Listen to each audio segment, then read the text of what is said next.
Hello, everybody, and welcome to another episode of the WM32 Football Podcast. Welcome back. We have been gone for a while, but obviously, just like myself and Wes, we have been enjoying the Euros. In our last episode, we actually did a tournament preview of the Euros, and now, as 2 weeks have gone by, we are now in the round of 16. So in this episode, myself and Wes will be looking at the round of 16, who we think will be making it through to the quarterfinals. So, Wes, how are you doing today? Yeah, very good, Nelson. Very, very good. Obviously, it's been great to kind of witness the Euros in all of its entirety the last couple of weeks. Have missed you, though, and have missed everybody, of course. But no, it has been nice to just have that kind of consistent football theme kind of still going on. Obviously, we've had it with other sort of competitions like Premier League, Champions League, you know, that repetitive nature of football. But so, yeah, it's been nice. It's been nice, to be fair. Brilliant. So, guys, in this episode, we will be going through each round of 16 tie. And me and Wes will be looking at who we think will be making it through to the quarterfinal stage. So let's get started. So with our first game, we have Belgium versus Portugal. Now, this is one of the big ties. I wanted to start off strong, you know, with two of the best teams that were considered favourites heading into this tournament. So, Wes, Belgium versus Portugal. Who do you see winning this tie and making it through to the quarters? Well, this is definitely, I think, one of the more glamour ties for the last 16. Yeah, I mean, Belgium, number one ranked team in the world, obviously for a reason. They've got star quality throughout the team. You know, got players like De Bruyne, who, okay, has been in and out of the Euros in sort of fits and starts, but when he's been in, my God, has he been in? He's definitely shown like his star quality. I think Lukaku's been excellent all tournament as well. Been a real focal point for the Belgium team. And I think, you know, you've still got players like Hazard that, again, hasn't really shown too much. So you'd like to think now in the knockout stages, those star players for Belgium will turn up. But then having said that, Portugal, they've got one of the main men, haven't they? Cristiano Ronaldo. So you can never rule Portugal out simply because of Ronaldo. But it's not just him. Like, they still have some other top quality players. You know, Renato Sanchez dropped an absolute masterclass the other night against France. He was unbelievable. And then you've got the likes of Bruno, Jota, Bernardo Silva, all into that mix as well. And even players like Ruben Neves hasn't really had too much game time this tournament, and we know the quality that he possesses.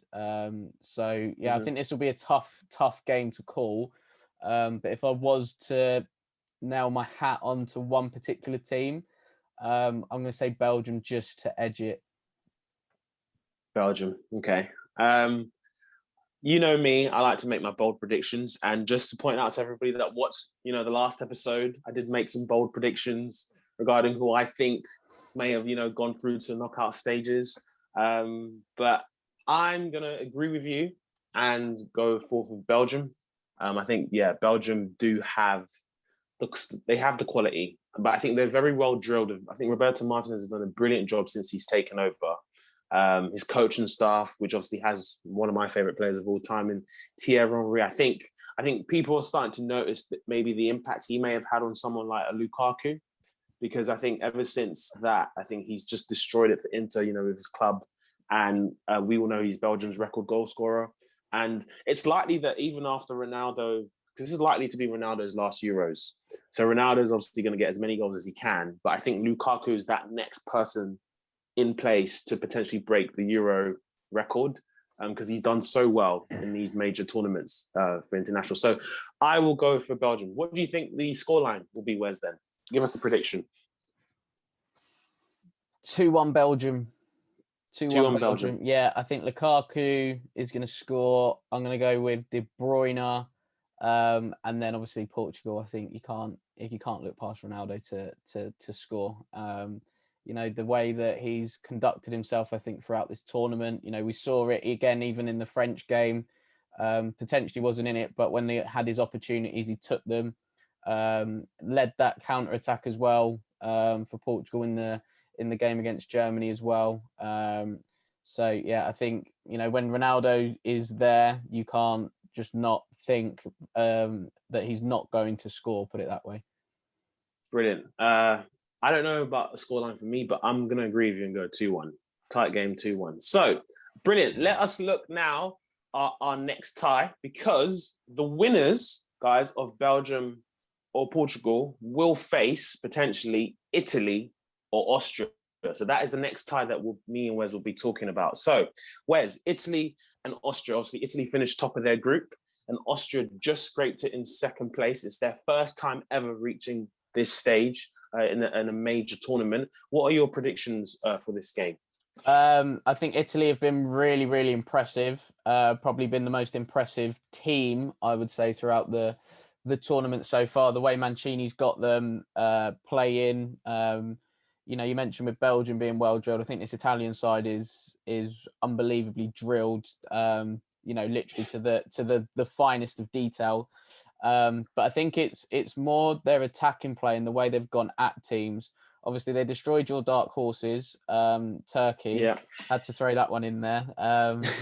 So yeah, they've just been tearing teams apart really with the way they've played. I know they haven't necessarily got the level of goals or their expected goals perhaps that their play has shown, but I think in terms of their overall play, they've really dominated. I think the majority of they pretty much dominated the group.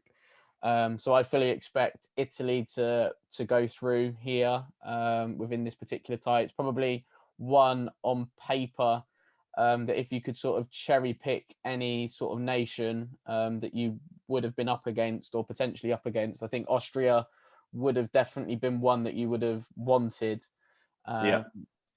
But having said that, you know, Austria still have some good players. You know, likes of Sabitzer from Leipzig, obviously David Alaba. You know, you still got Arnautovic, and we all know his quality.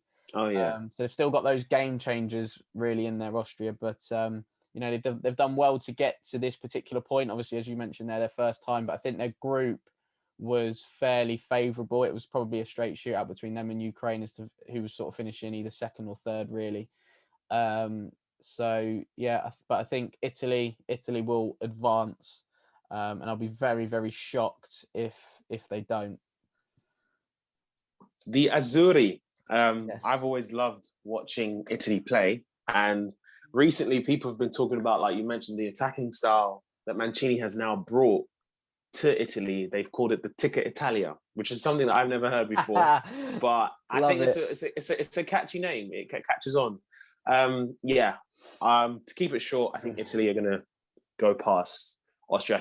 I believe they're the only team that have not yet conceded.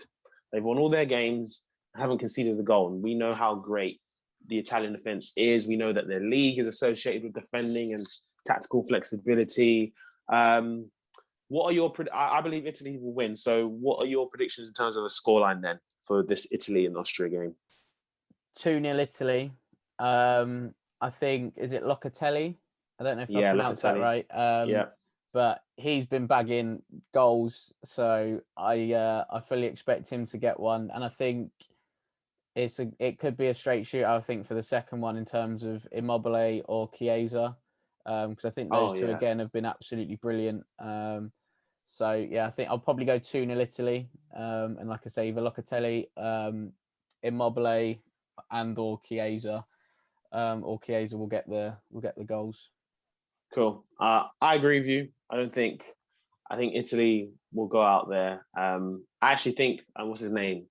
I'm gonna add Insigne in your list of goal scorers. Ooh, yes. Because I love me Lorenzo Insigne. And yeah, I think Italy 2-0. So so the winners of Belgium and Portugal, guys, will potentially face the winners of Italy and Austria. So we'll remain in that bracket and look at the other ties in the same bracket, and that is the next tie. That is France versus Switzerland. Okay, so France, we saw them just play a wonderful game with Portugal, probably one of the best games of the tournament, which finished 2-2. They finished top of their group, just slightly. And you've got Switzerland. Switzerland, I believe, are one of the best placed third teams to qualify and make it into this next round. So, Wes, France and Switzerland, what are your takes, and what do you think? How do you think this will end? Well, we all know the depth and the quality of this French national team. It's an absolute joke, to be fair.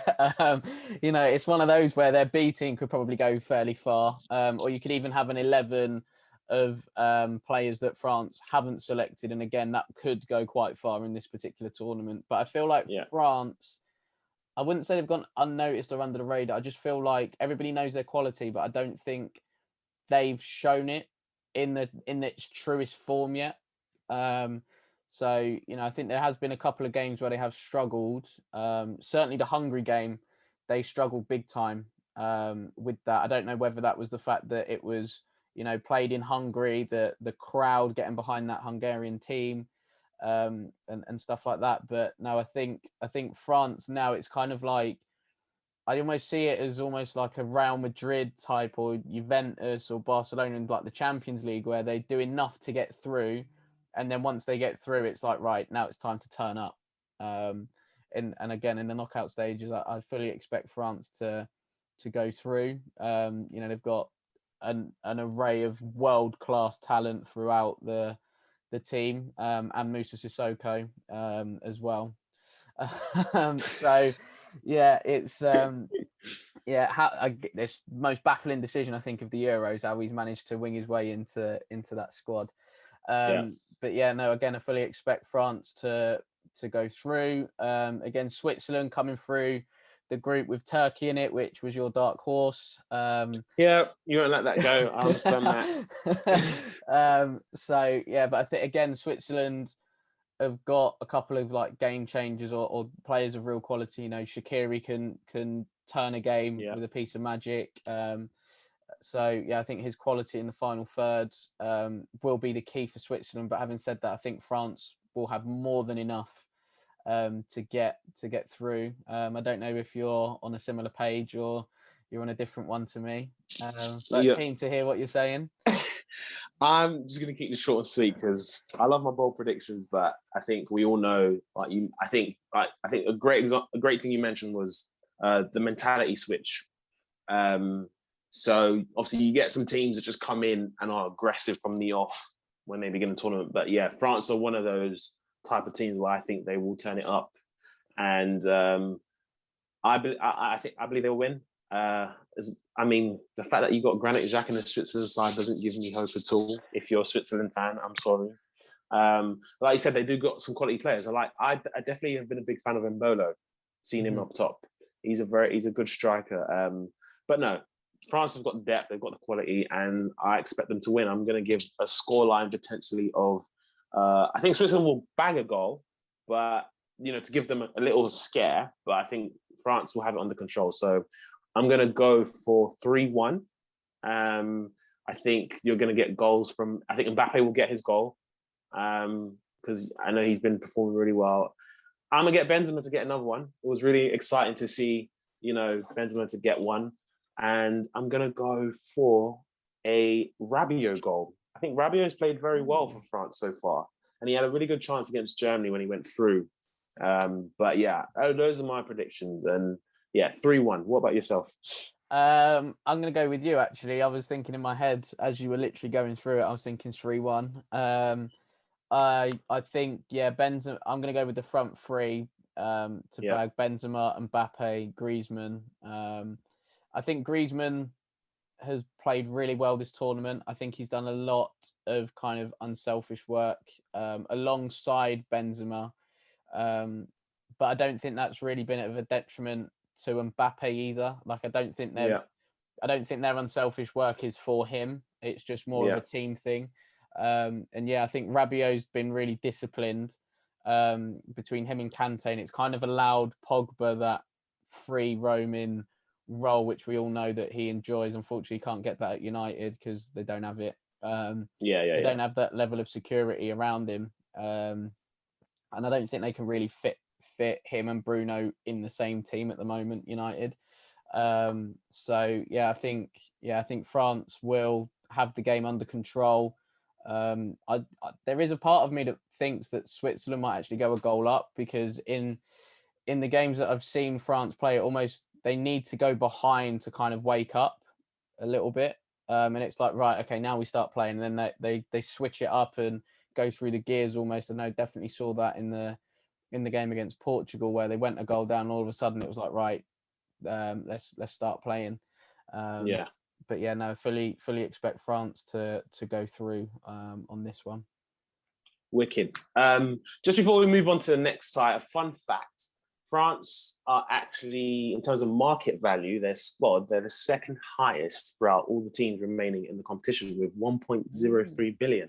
Ooh. I will let you know, because there is another team in this current, knockout bracket who actually have the highest market value, but we'll move on to that a bit later. So let's move on to our next tie. The winners of France or Switzerland may potentially face Croatia or Spain. Now, this one's a juicy one. I think this is another one of those, glamorous ties, I believe, because I think Croatia have actually done really well to get themselves up there, especially since, their last 2018 World Cup run. So, Wes, Croatia, Spain, how do you see this one? Croatia obviously just hit second place. You've got Spain, who also maybe, after Van der Vaart's message decided, you know what, let's just crank it up and show this guy who we are made of. Obviously finished second in their group. So how do you think this game will go? This one, I think, will probably be one of the tightest games in the tournament. And I think it will be typical Spain, dominate the ball, dominate everything between both boxes. But unfortunately, because they've got Alvaro Morata up front, the Spanish Timo Werner, essentially. Do you know what I mean? So, yeah, obviously Spain struggling to convert chances in that final third. But I think Croatia, yes, they've got that experience of the last World Cup and things like that, but I haven't really been blown away by Croatia.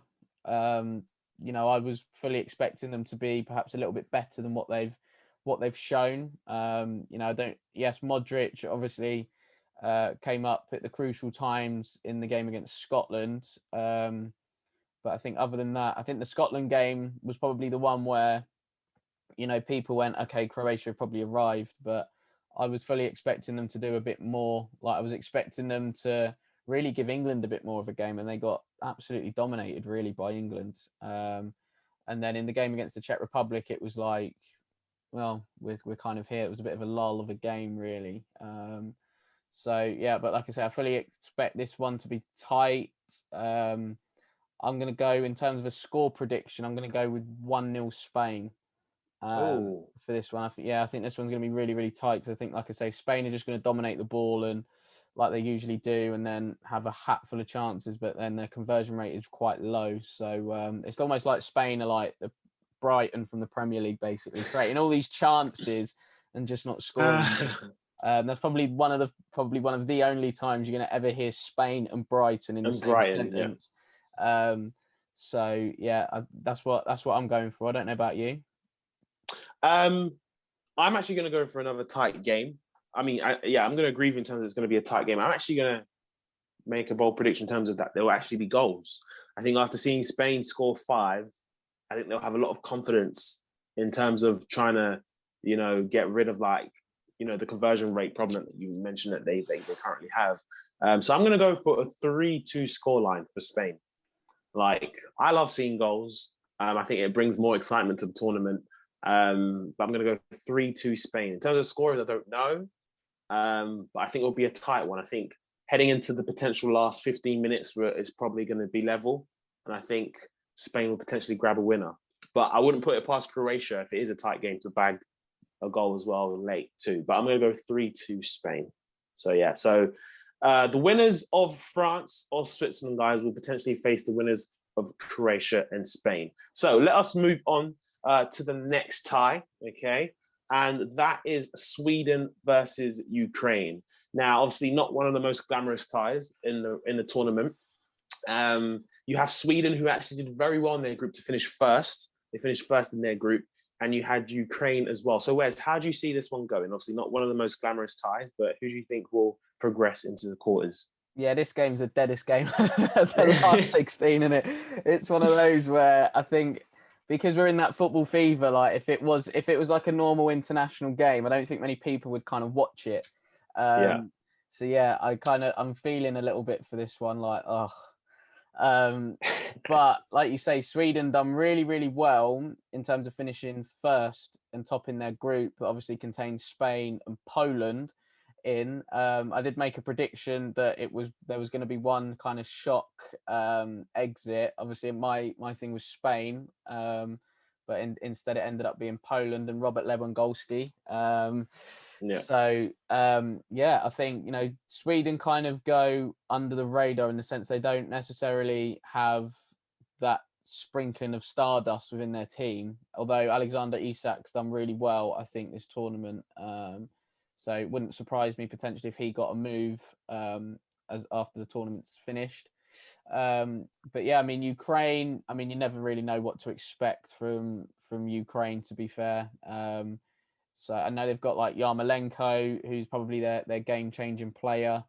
But yeah, I think in terms of this game, it is like a bit of a dead rubber, really. Like nobody really wants this game, do they? Let's be honest.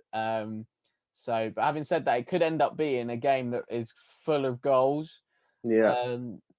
So, although having said that, I think my score prediction will probably be like it's going to go, I think, into extra time. So I think it might be like 2-2. And then somebody might nick one, or it might go all the way to penalties. But I just feel like Sweden might just edge it. Yeah, so that's what I'm going for. In terms of goal scorers, I'm going to back Isak to get a double for for Sweden. And then I can't even pronounce the Ukrainian striker's name. I'm not even going to try, but I think he's looked I think it's the number 9. half decent. He's looked half decent, to be fair. Obviously, I think he bagged a couple against Holland in that game. So yeah, he's looked fairly handy. So yeah, it wouldn't surprise me if he bagged a couple. But yeah, and then obviously I think Sweden might just progress on penalties, I think. Cool. Yeah, I agree with you in terms of the anticipation for this game is not compared to others. But I do like the Sweden team. I've watched Isak because I've watched a lot of La Liga this season. You know me and my European football, and he has been tremendous. He gives me similar Zlatan vibes simply because, not of arrogance, but of his length, his height, but the ball control and skill that he possesses with that kind of height. You wouldn't normally associate a 6'4" guy with that blend of so skill. You're saying he's got a good touch for a big man?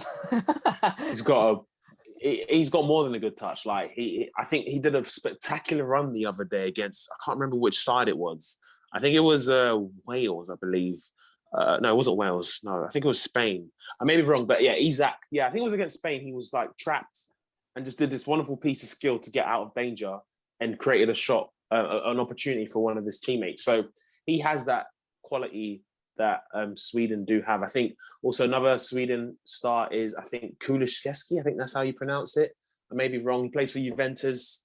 Yes. He's been very good. That last game that they played, where Forsberg bagged a brace against Poland, I thought he was tremendous. So I think with that, they have more quality, in my opinion, than Ukraine. So I'm going to go over the course of 90 minutes, a 2-1 win for Sweden. So yeah. But obviously, with one of those teams, the winners of either Sweden or Ukraine will face either Germany or England. So as much as they may be excited to potentially progress into the quarterfinals, one of those teams, they have to potentially face England or Germany. And that is the next tie that we'll be looking to. So, Wes, England versus Germany, rematch of the 2010 quarters. The infamous, disallowed goal, Frank Lampard. Do you think it's time that we get revenge against Germany? Yes. In the simple answer, yes. This is probably the best time for England to capitalise in terms of beating Germany at a tournament. Germany got literally, they were scared by Hungary. How many times can you say that over the years? Like a nation of Germany's stature, getting really, really pulled sort of to the distance and taken to the distance almost by a country like Hungary. Yes, Hungary actually, as a nation, have got quite good history with the likes of Puskás and things like that. But You know, on the whole, they don't really have that sort of international stature and reckoning. Yeah. But yeah, like I say, this is probably the best time to play Germany. I look at this German team and doesn't fill me with that. You know, I'm not scared by it at all. Like, you know, a nation the size of Germany relying on an 18-year-old in Musiala to come on and get them out of jail. Yes, it's always great when a young player steps up, but like, you know, there's still other quality players within that German team that really should be doing more. They've really struggled in that group, and we all know it was the group of death, but you know, you kind of going, well, it's Germany at the end of the day. You know, they should have really made more of it. I think they've been very, very poor. So yeah, me having said that, now they will probably progress. Typically. So yeah, obviously you can never sort of rule out the Germans, but it's probably one of the best times to play them. Obviously their back line, Hummels is aging ridiculously bad. And we all know Mbappe's lightning, but he's absolutely made him look like he's towing a caravan in that particular game. So yeah, I think, you know, from an England perspective, you know, we've got I think if we have a front three with the majority of it centered around pace, I think we will cause Germany some problems. But yeah, I think this will be a juicy game. Obviously, we all know the history between England and Germany. I can't see there being too many goals in it, though. I have to say, obviously England scored 2 goals all tournament. I think they're the other team that's kept clean sheets throughout the tournament as well. You're right. Yeah. So I think England's group stage was based on defensive solidity. And it's more about not conceding goals as opposed to scoring a hatful. Whereas I think that's a stark contrast to the World Cup, whereas the group that we had in the World Cup, you know, the teams there, bar Belgium, weren't obviously of much cop, so we could go out and play a bit more attacking, whereas this group I think was a bit more level in the sense of, you know, Croatia, Scotland, Czech Republic, those sorts of teams are a little bit more on a slightly more level playing field, I'd say. But obviously, you know, Croatia do have that little bit more of an X factor in terms of their quality. But yeah, no, I think with this game, I'd love to see England go through. 2-1 England. Captain Kane's finally going to bag. Hopefully.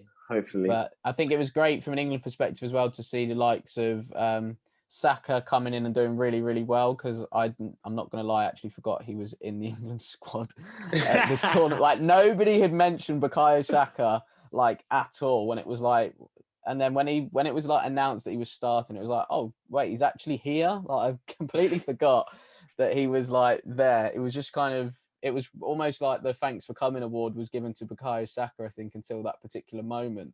So yeah, no, obviously really, really excited by this particular game. Another juicy glamour tie.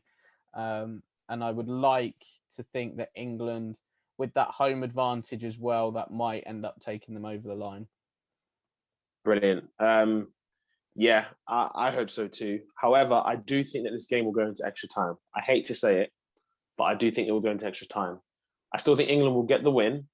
And this is where I think Southgate will come into question in terms of his management. Like, what are the right changes does he make to adjust, you know, to the game, especially if, like, let's say Germany are dominating for a period of time.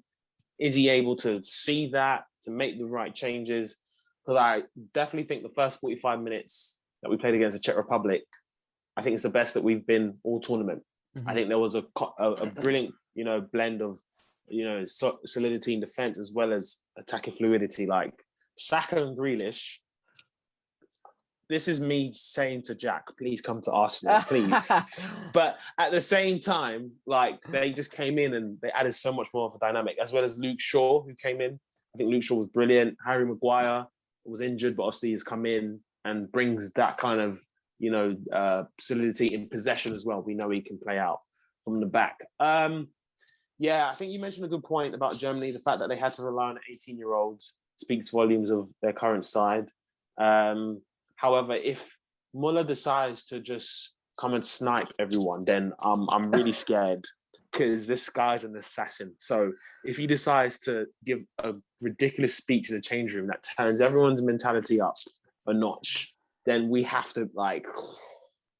We saw what they were able to do to Portugal, like in that brief period of time. So yeah, extra time in my opinion, but I still think England will win 2-1. So that's my prediction for the England-Germany game. So yeah, the winners of England or Germany will potentially face Sweden or Ukraine. Now let's look at the other ties in the same bracket. The last two remaining ties. The first tie we'll look at is the Netherlands versus the Czech Republic.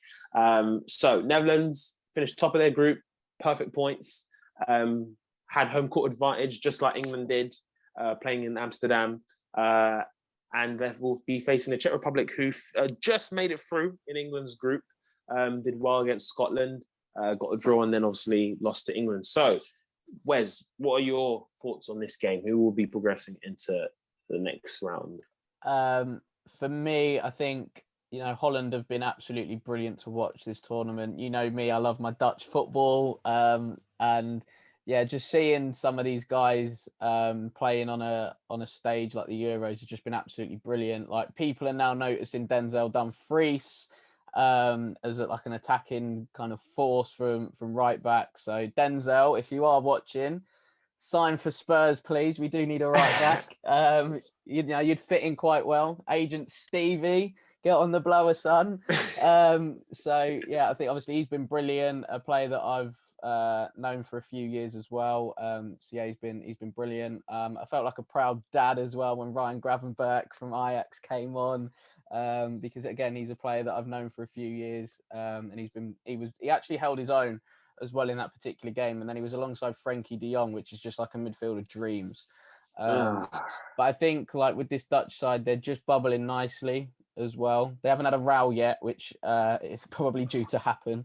But I think Wijnaldum's influence on this team has been fantastic. He's got that experience of playing in big games and stuff. So yeah, but I think his kind of runs from deep, which we've seen over the years, has really helped this Dutch team in terms of the way that they've been playing. And yeah, I mean, I fully expect Holland to do the business. Maybe 2-3-0 I'm going to go for. Oh wow, okay. I think Genie will bag. He's bagged a few goals already. And then I think it could be a case of either Donnell Marlon or Weghorst might get the others. But yeah, no, I think Wijnaldum's been absolutely brilliant in the tournament. But they've still looked fairly solid with De Ligt, De Vrij, Daley Blind at the back. So yeah, no, I think Holland just bubbling up nicely, and I think they could do really well in the rest of the tournament, to be fair. Wicked. Big shout out to Gravenberch there. I'm a big fan as well. And Dutch football, let's just not even we can have a whole conversation about the influence of Dutch football, everything. Yeah. So I agree with you in the sense that Netherlands will progress. I believe they have too much strong of a strong side to not make it through. Just like with the Italy and Austria game, like you mentioned, it'd be a huge shock to see the Czech Republic advance. If they were to bag, it may be Switzerland to your scenario when you mentioned the France and Switzerland game, for them to bag first and then Holland to then crank it up and then, put them to bed. So I'm actually going to go for a 3-1 scoreline for the Netherlands and Czech Republic. I think Depay as well has been magnificent. I think the fact that he's got his move to Barca, he's just like, okay, I can play him a bit more. Everything's done now. His future's sorted. So he has that freedom to just, play how he should play.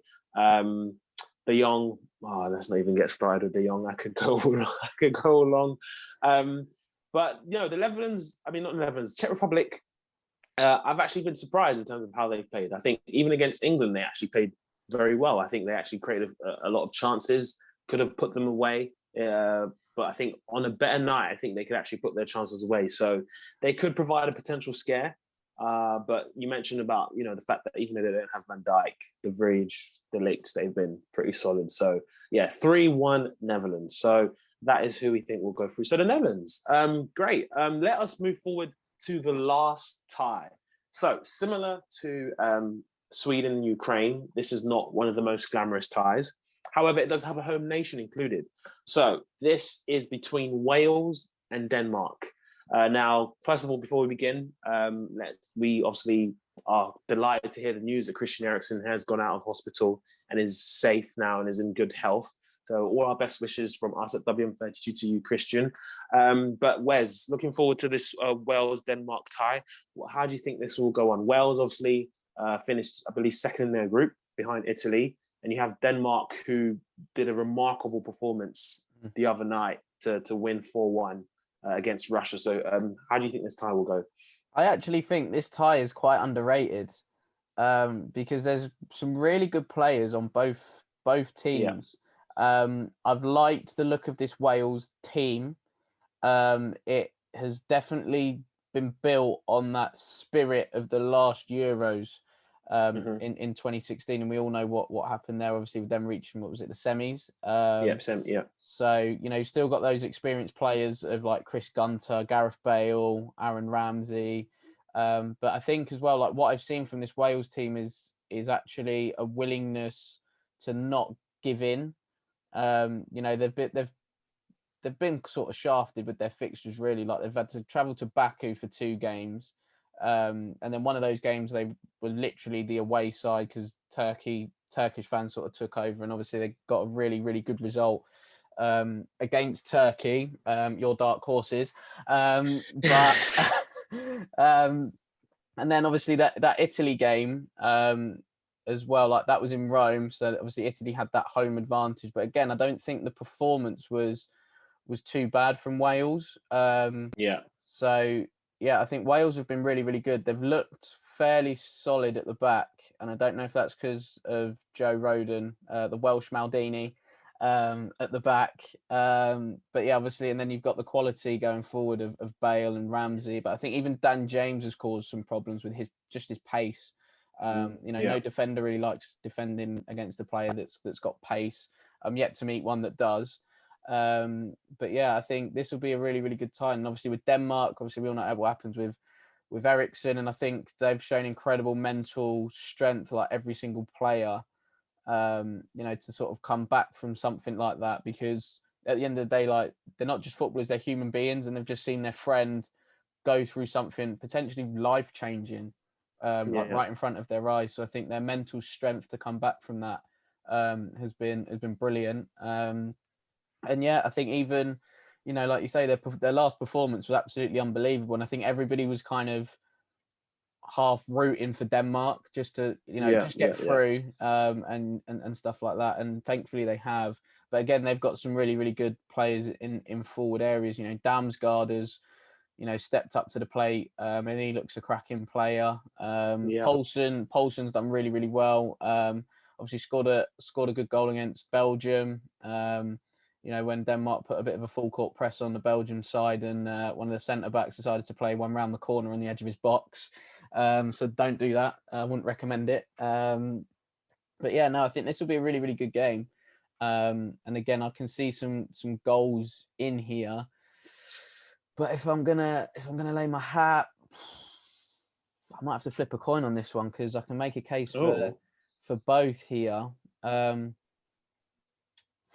Yeah, I really can't call it. It's one of those games where I simply can't call it, because I think, you say one player for one team, and then it's like, well, the other one's got one of similar quality by and large. But I think if Eriksen was fit and available, I think that changes things from a Denmark perspective, because he is their star man, in the same way that Bale is for Wales. But yeah, no, this is one that I simply cannot call. I'm sorry, I can't do it. Cool, no worries. I do think a team will win 3-2. I just don't know who, because like you said, it's one of those underrated ties. I think in terms of defense, they both don't have the strongest of defenses. That's why I'm expecting a lot of goals. But I do think Bell will bag one. I think he hasn't. I'm not sure if he's bagged one yet. I may be wrong. But I think it's time for him in this knockout stage because he was crucial in that last Euro 2016 as well. So it's one of those really interesting ties. Like Denmark have really good quality players, including Martin Braithwaite. Let's just put I'm trolling, but no, they did really well that last performance. They've got good up and coming young players, and if you made me have to pick, then I'm actually going to go for Denmark. Simply because I'm actually going to go for Denmark. That's just me making my bold prediction. So if it was a case for 3-2, or who would win, I think I'm going to go for Denmark. I think, I'm looking forward to that game. I'm actually very much looking forward to that game. Did you make a prediction in terms of a scoreline? You think what the game would be, or do you think it's I think I might matched? have to go with you in terms of a 3-2 scoreline, but again, could go really either way.